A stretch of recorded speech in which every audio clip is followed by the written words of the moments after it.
Agora, nesta parte, quando eu falei, daquele subproduto que seria o planejamento societário, esta parte é uma coisa que eu tenho trabalhado muito como perito judicial, e o mercado, até entre os peritos, isso não está muito assim solidificado, bem discutido, bem preparado. Que na realidade, quando a empresa tem uma dissolução de sociedade, a maioria delas tem lá um artigo que diz que no falecimento do sócio ou na saída de algum deles por qualquer motivo, deve se levantar um balanço de determinação.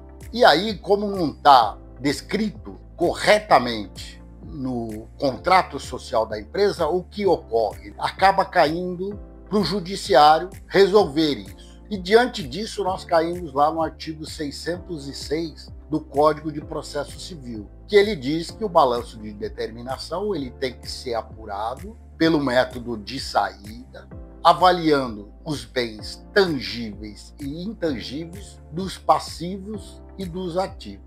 E nesse exato momento é que entra a grande confusão de mercado. Primeiro, alguns desembargadores e juízes não aceitam o método de fluxo de caixa descontados para apurar esse valor, o que eu particularmente acho um erro. E aí eles buscam outros métodos, eu não vejo conceitos científicos de fazer por ele, e acaba distorcendo sempre de um lado para o outro. E aí, na maioria das vezes que as pessoas, eu vejo juiz, desembargador, inclusive escrevendo artigo, já vi na tese de doutorado de um desembargador, eles dizendo que, na realidade, o fluxo de caixa descontado deveria ser feito para alguns casos. Não sei como é que isso pode, se serve para um e não serve para outros, fica um negócio difícil. E deve ser feito para alguns, para outros não, e aí vira uma confusão conceitual. O ideal aí é vocês não deixarem isso para o judiciário, para cair na mão do judiciário decidir. Você deveria fortalecer o seu contrato social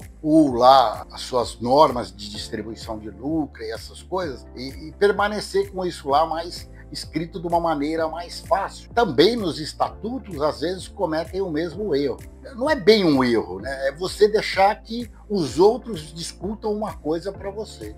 E aí você vê as partes entram com ação, pede para a fábrica parar, pede para a empresa parar. É uma confusão e a empresa, que é geradora de lucro, que é geradora de fluxos de benefícios futuros, ela fica à mercê de uma discussão que ela não tem nada a ver com isso. A função precípua dela é gerar lucros, porque a missão da empresa é gerar lucro, porque o lucro é a melhor medida da eficácia. Em seguida, eu vou apresentar algumas transparências, inclusive de avaliação do intangível, como é que deveria ser, porque lá no artigo diz exatamente para avaliar o intangível. E alguns autores, e alguns peritos e desembargadores, eles acabam misturando o intangível com goodwill, com fundo de comércio, e não é a mesma coisa. Na realidade, o goodwill e o fundo de comércio, ele é uma parte do intangível. Então a empresa te contratou e você vai lá fazer o trabalho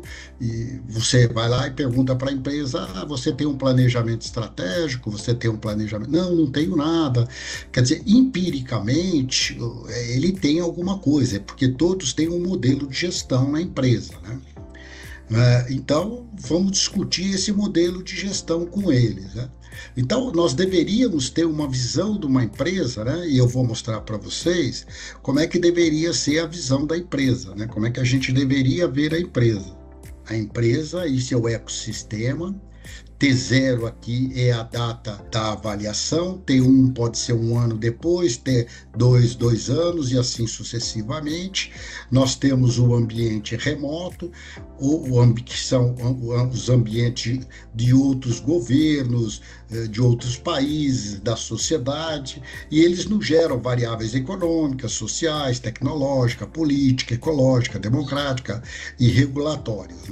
Podemos dar um exemplo de econômica de uma variável, PIB, podemos o IPCA, tecnológicas, inteligência artificial, políticas, são regras que a gente tem que, às vezes, atender, E aí nós temos as entidades próximas da empresa, que são clientes, fornecedores, fornecedores de tecnologia, informação, acionista, comunidade.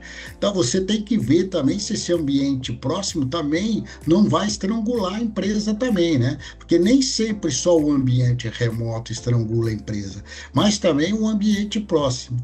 Então nós temos os nossos concorrentes, né? Os concorrentes da empresa, e nós precisamos medir a empresa com os principais concorrentes.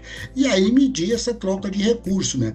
Recursos, produtos, materiais, serviços, dinheiro, tecnologia, e esses produtos têm variáveis que a gente tem que mensurar no valuation, que são preço, volume, qualidade, confiabilidade, continuidade, capacidade produtiva, ciclo de vida do produto, prazo e outras coisas, né? Por exemplo, se você está avaliando um produto para 5 anos e ele só vai durar 2, esse ciclo de vida é volume, né? Se a empresa não tem capacidade de produzir, então tudo isso precisa ver. E a empresa está aqui, ela pega todos esses recursos, produz e vende, e aí vai para um outro ambiente. E aí você, no segundo passo, vai ter que mensurar isso. Essa imagem aqui é do professor Catelli, lá no Núcleo de Gestão Econômica, né? Então, você vai mencionar a amplitude da gestão e o segmento da eficácia, né? Você vai medir a gestão das pessoas, porque a gestão é que vai gerar o lucro, né? O segmento da pessoa, se o segmento ainda é rentável, vamos dar o exemplo aí da Tupperware, por exemplo, que o produto dela já não é mais rentável e a sua eficácia, né? E aí nós temos um ambiente remoto, que é o governo, outro país, e tem as variáveis que eu falei, econômicas, sociais, tecnológicas, e aí a gente entra para um ambiente próximo, né? Nós temos materiais, recursos humanos, tecnologia, informação, dinheiro, né? Tudo isso aqui são recursos que fornecedores nos fornecem por um preço. Esses recursos são trabalhados, a empresa compra, produz, vende, financia e faz manutenção, seus concorrentes também têm os produtos, os clientes que vão para os consumidores. E aí a gente começa a querer entender as coisas. Como é que a gente enxerga a empresa, né? Será que a empresa é competitiva? Ela tem velocidade de mudança? Como é que a globalização está afetando ela? A gestão dela tem adaptabilidade?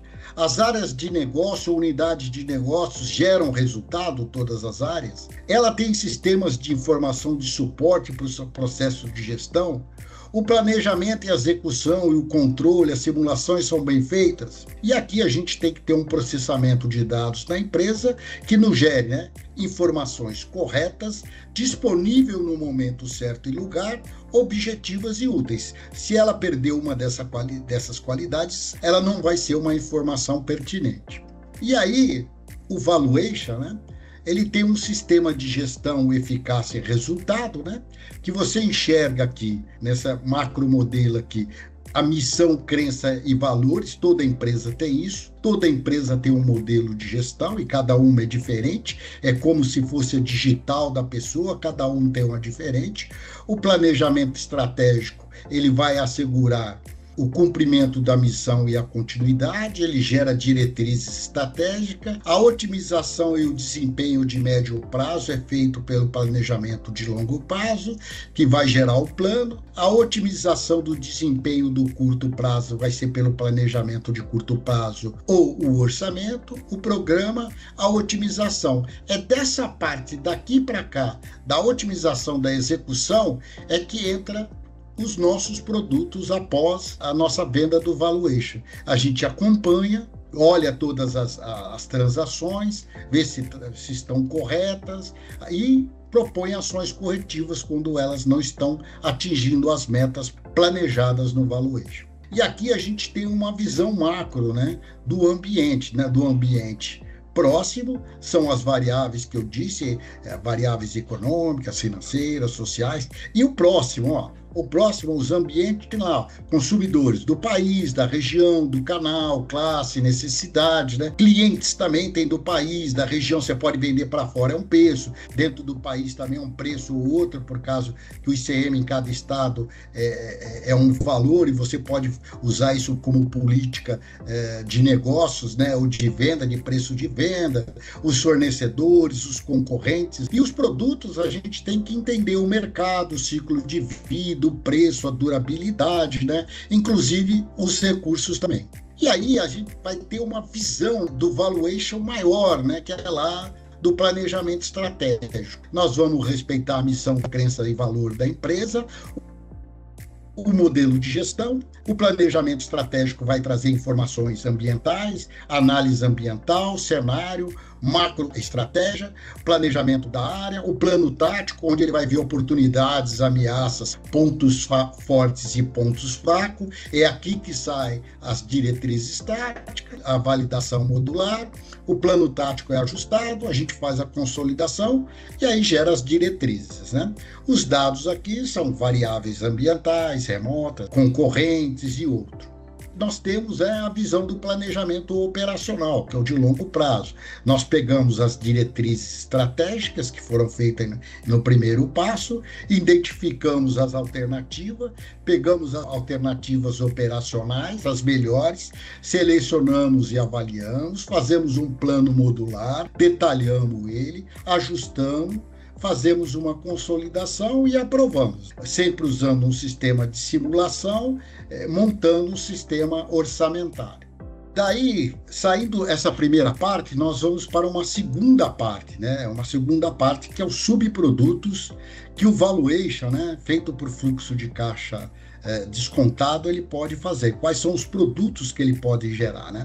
Primeiro, ele gera uma revisão ou uma estruturação do planejamento estratégico. O que seria isso? O processo de valuation, ele pode nos dar insights valiosos sobre a posição competitiva da empresa, a capacidade dela, o seu desenvolvimento, os produtos, e como esse resultado definir metas realistas, alinhar as metas de longo e de curto prazo e a capacidade de geração de caixa. Tudo isso aí nós podemos tirar, né, do planejamento estratégico nesse momento que você estiver fazendo. Depois você vai identificar oportunidades de crescimento, analisar setores ou produtos que podem ser explorados, produtos que podem sair de linha, fazer uma análise por margem de contribuição para ver se todos os produtos são rentáveis, fazer uma tabela de vendas por margem de contribuição.